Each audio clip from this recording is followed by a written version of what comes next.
Welcome. In this tutorial, I'm going to introduce you to pivot points in Alight Motion. Pivot points affect the way our layer scales and rotates.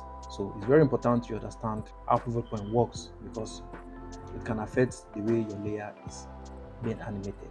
Alright, so in order to access pivot points in Alight Motion, let's first of all add a layer. Let's go with this. Let us go to the move and transform and let's scale it up a little. Alright, so if you go to your move and transform, you can see we have our position, rotation, scale, and skew, but there's no option for pivot point.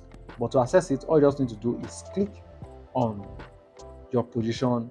Now you can see we now have this icon. This icon showed up. Any layer you create in Alight Motion, the pivot point is always at the center of that layer. Now, if we go to our rotation and rotate, you can see that the layer rotates from the center. That's because the pivot point is at the center. Same thing with the scale. You can see it scales from the center. Now, if we go back and double click again to access our pivot point, now if we move it to the top, around somewhere here, and let's go to our rotation.